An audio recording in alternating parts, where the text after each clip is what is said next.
आपण पाहताय महाधुरळा. हे आहे गोकुळचं श्रीखंड. अगदी जिभेवर रेंगाळणार. जिभेवरच नाही तर मनावरही रेंगाळणार. गोकुळ श्रीखंड, मनावर रेंगाळणार.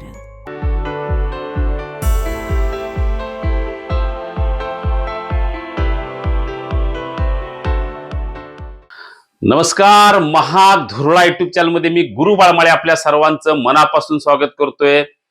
सध्या महापालिका निवडणुकीचे वेध सगळ्या मोठ्या शहरांना लागले आहेत. या सोमवार आहे आणि येत्या सोमवारी या निवडणुकीची घोषणा होण्याची शक्यता वाढलेली आहे. त्यामुळे आता येत्या 8 दिवसात या पक्षातून त्या पक्षात, त्या पक्षातून या पक्षात इनकमिंग आउट गोईंगला निश्चितपणे वेग येणार.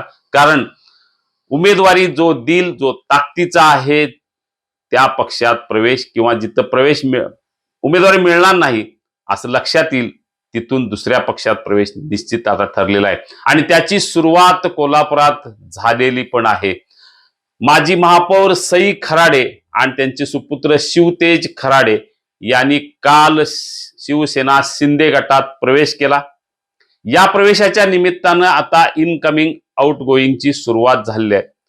आपण आज या एकूणच कोल्हापूर महापालिकेत किती महापौरांनी पक्ष बदलले, किती माजी महापौरांनी या पक्षातून त्या पक्षात उडी मारली याचा आढावा घेऊ. गेल्या 50 वर्षाचा हा आढावा आहे. आपण अजूनही महाधुरळा हे युट्यूब चॅनल सबस्क्राईब केलं नसेल तर आत्ताच सबस्क्राईब करा.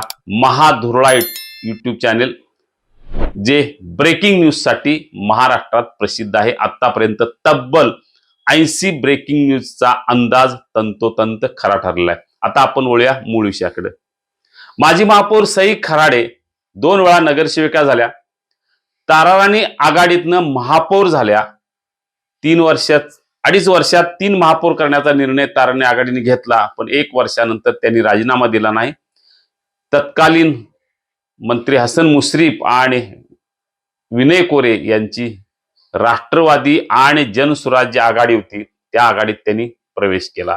म्हणजे एक तारणे आघाडीतून थेट जनसुराज्य राष्ट्रवादी आघाडीत प्रवेश केला. आणि त्यानंतर तब्बल जवळजवळ 20 वर्षांनी त्यांनी आता शिवसेना शिंदे गटात प्रवेश केलेला आहे. कोल्हापूर शहरातील प्रभाग क्रमांक 8 मध्ये त्यांचा सुपुत्र इच्छुक आहे शिवतेज खराडे, आणि त्यासाठी त्यांनी हा प्रवेश केला आहे. त्यानंतर दुसरे माजी महापौर आहेत नंदकुमार वळंजू, जे ताराणी आघाडीतनं महापौर झाले. नंतर त्यांनी भाजपमध्ये प्रवेश केला आणि त्यानंतर आता शिंदे सेनेत त्यांचा प्रवेश झालेला आहे. ते सुद्धा 2 प्रभागातनं इच्छुक आहेत. सुनील कदम माजी महापौर, जे ताराणी आघाडीतून माजी महापौर झाले. नंतर त्यांनी भाजप सोबत गेली अनेक वर्षे राजकारण केलं आणि त्यांनी आता पुन्हा शिंदे सेनेचा रस्ता धरलेला आहे. म्हणजे सुनील कदमांचा प्रवेश ताराणी आघाडी, महाडिक गट, भाजप आणि शिंदे सेना असं झालेलं आहे.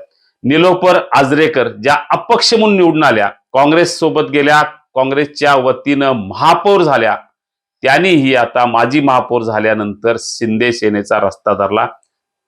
त्यामुळे ते शिंदे सेनेत प्रवेश केलेला आहे. राजू शिंगाडे, जे तारणे आघाडीतनं महापौर झाले, नंतर पुढची निवडणूक नगरसेवक पदाची लढण्यासाठी जनसुराज्य शक्ती पक्षात प्रवेश केला आणि त्यानंतर त्यांनी आता शिंदे सेनेत प्रवेश केलेला आहे. दिलीप मगदूम हे एक मोठं नाव, तारणे आघाडीतून हे सुद्धा महापौर झाले. नंतर काँग्रेस सोबत राहिले, महाडिक गटासोबत राहिले आणि शेवटी त्यांनी सतेज पाटील यांचा गट कायम ठेवला. त्यांच्या वारसदारांनी आजही सतेज पाटील यांच्या सोबत राहण्याचा निर्णय घेतलेला आहे.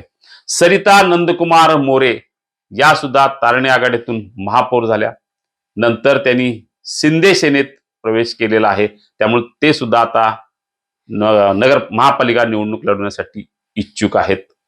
सूरमंजिरी राजेश लाटकर या राष्ट्रवादी काँग्रेसमध्ये होत्या, तिथं निवडून आल्या, त्या महापौर झाल्या. पण मध्यंतरी गेल्या वर्षी विधानसभा निवडणुकीत जो काय राजकीय वातावरण जे घोळ झाला, त्यामध्ये राजेश लाटकर यांनी काँग्रेसमध्ये प्रवेश केला. ते आता काँग्रेसमध्ये आहेत. त्यामुळे सूरमंजिरी लाटकर यांचा प्रवेश राष्ट्रवादी काँग्रेस मधून काँग्रेस असा झालेला आहे. महादेवराव आडगुळे, ऍडव्होकेट महादेवराव आडगुळे तारुण्य आघाडीतून हे महापौर झाले. नंतर त्यांनी काँग्रेसमध्ये प्रवेश केला, विधानसभा निवडणूक लढवली, त्यानंतर राष्ट्रवादीमध्ये प्रवेश केला आणि आता पुन्हा ते काँग्रेस सोबत आहेत. त्यांचे सुपुत्र यांनी सुद्धा काल इंद्रजित आडगुळे यांनी शिंदे सेनेत प्रवेश केलेला आहे. मारुतराव कातोरे तारुण्य आघाडीतून महापौर झाले. नंतर त्यांनी राष्ट्रवादीमध्ये प्रवेश केला. अनेक वर्षे राष्ट्रवादी पक्षात शरद पवार यांच्या पक्षात होते. आता ते काँग्रेस सोबत आहेत. श्यामराव शिंदे, ऍडव्होकेट श्यामराव शिंदे हे सुद्धा तारुण्य आघाडीतून महापौर झाले. त्यांनी विधानसभा निवडणूक लढवली ती थेट जनसुराज्य शक्ती पक्षाच्या वतीनं. रामभाऊ फाळके खरं तर तारुण्य आघाडीच्या पूर्वी हे अपक्ष म्हणून निवडून आले आणि महापौर झाले. नंतर मात्र त्यांनी काँग्रेस, शिवसेना असा प्रवेश केला. शिवसेनेचे जिल्हाध्यक्ष म्हणून काम केलं. शिवसेनेच्या वतीनं थेट त्यांनी लोकसभा निवडणूक पण लढवली. दीपक जाधव आणि मुरलीधर जाधव हे बंधू. दीपक जाधव तारुण्य आघाडीतून महापौर झाले. नंतर त्यांनीही मुश्रीफ आणि कोरेंच्या गटात प्रवेश केला. आता त्यांनी भाजपमध्ये आहेत आणि त्यांचे सुपुत्र करण आणि भाऊ मुरलीधर हे दोघेही आता भाजपच्या वतीनं महापालिका निवडणूक लढवणार आहेत. हसीना फरास या राष्ट्रवादी पक्षाच्या वतीनं महापौर झाल्या, पण राष्ट्रवादीचे 2 भाग झाले आणि त्या आता अजित पवार गटात सोबत आहेत. त्यांचे सुपुत्र आदिल फरास हे अजित पवार गटाचे शहर अध्यक्ष आहेत. आर.के. पवार तारुण्य आघाडीतून महापौर झाले. नंतर त्यांनी काँग्रेसमध्ये प्रवेश केला. त्यानंतर राष्ट्रवादी प्रवेश केला. राष्ट्रवादी फुटल्यानंतर ते शरद पवार गटासोबत आहेत आणि त्यांचे वारसदार, त्यांचे पुतणे रमेश पवार हे मात्र शिंदे सेनेत त्यांनी आता प्रवेश केलेला आहे. म्हणजे प्रत्येकाचा प्रवेश हा इकडून तिकडे तिकडून इकडे झालेला आहे. जवळजवळ 16 माजी महापौर आहेत ज्यांनी प्रवेश या पक्षातून त्या पक्षात केला आहे. प्रतिभा नाईक नवरे या सुद्धा तारुण्य आघाडी काँग्रेसमध्ये महापौर झाल्या. नंतर शिंदे सेनेत त्यांनी प्रवेश केलेला आहे. म्हणजे सई खराडे, नंदकुमार वळंजू, सुनील कदम, प्रतिभा नाईक नवरे, निलोफर आजरेकर, राजू शिंगाडे, सरिता मोरे, सूरमंजिरी लाटकर, महादेवराव आडगुळे, मारुतराव कातोरे, रामभाऊ फाळके, श्यामराव शिंदे, दीपक जाधव, हसीना फरास, आर.के. पवार अशा अनेकांनी या पक्षातून त्या पक्षात प्रवेश केला. हे सगळे माजी महापौर आहेत.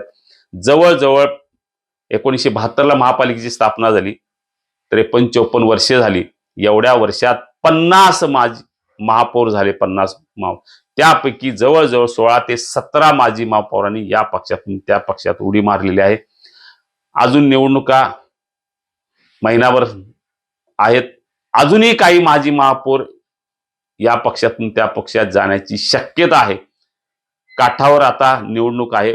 आठवडाभरात निवडणुकीची घोषणा होईल आणि त्यानंतर माजी नगरसेवक मोठ्या प्रमाणात तिकिटासाठी या पक्षातून त्या पक्षात जातील. त्यांची यादी भली मोठी आहे. ती यादी आपण पुढच्या आठवड्यात निश्चितपणे पाहूया. कोल्हापूर जिल्हाच नव्हे तर महाराष्ट्रातील काही राजकीय घडामोडींची इत्तंभूत माहिती आपल्याला हवी असेल तर आत्ताच सबस्क्राईब करा महाधुरळा YouTube चॅनल. धन्यवाद.